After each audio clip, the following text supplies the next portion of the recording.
Okay, back again, yo. So this is part 3. What I've done so far now is put back together everything back on the frame, the body, all the pieces. Soon I'll have a tripod, so you'll be able to see all these things that I'm doing, not just coming back into it. But basically, I just took the wiring and everything, cleaned it all up, fixed it all up, made it look all nice and neat. Painted all of the items in here so they don't get rusted. But to get into a little bit of stuff, so people that don't know what's going on here, this is an electronic motor, QS138. It's got a gear-driven side over there. This is your phase wires going up along with your hub wire. It goes up to your controller unit. Controller unit is a 350 to 540 amp controller unit. This over here, everyone, little tiny box, everyone can see every time I pass by. So this is your 12-volt conversion. This gives you your lights, your brakes, your blinkers, everything you need on here that is going to be your 12-volt. Get back to over here. So over here, I've got the main power coming in from the battery going into the controller, and I did it like this. So if there's anything going on, I can boom and pull it out and disconnect, because I can't find any disconnect switches right now that run 72 volt plus. They're all 48 volt like max, but anyways, of course I'm going to be making these videos in the future a lot longer. Just right now I can't do it at this moment, but I will be doing it soon. Longer to where you can actually understand what's going on. On this side is the gear driven side. I've installed my chain back to it. But yeah, this is what it is. Here in a few days when I get my tripod, I will be hooking it up so y'all can see actual videos of it working. Now to go over one other thing I haven't went over is the display. So when you turn the display on, I hope everybody can see this digital display, but I think you can. See now, here is your RPMs. Then you have your battery, your life. You have down here your miles per miles. This is a trip. When you first turn it on, it's how many miles you went. When you see here, it's how many miles you've been since you turned it on. There is a way to turn this from kilometers to miles per hour, because when you get everything's in kilometers. So on the back of this, there's 2 little buttons on both sides. There is, on Google, I found, there is a place where you can find this button and this button.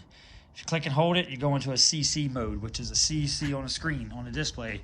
Then you can punch in different numbers. Well, those numbers are codes. Those numbers allow you to get into places to control the brain of this controller unit.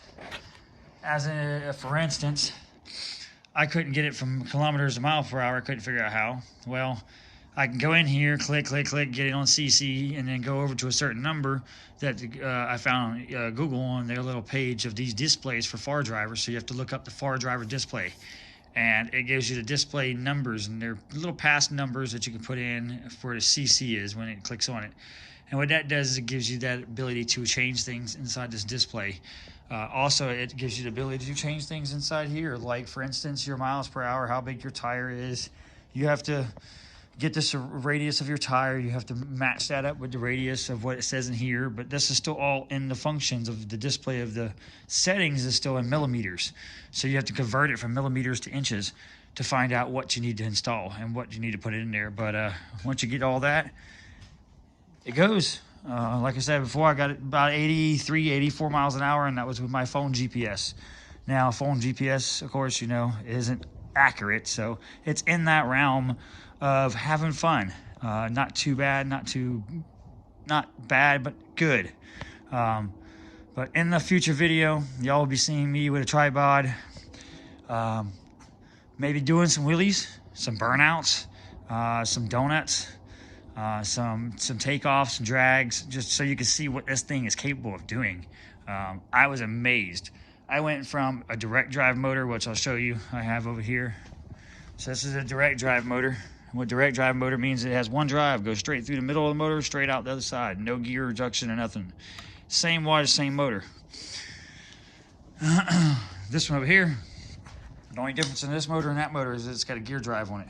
That gear drive allows me to have double, if not triple, the torque and the speed. So that worked out really well by switching it out. It's kind of a learning curve. You know, you win, you lose. In this case, I lost a little bit on one motor, but you learn. I'll be using a different application.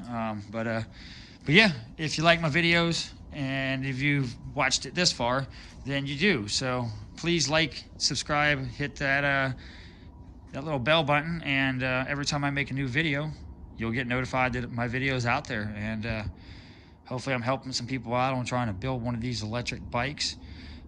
This is actually a kit. You can buy these in a kit, or you can buy all the parts separate.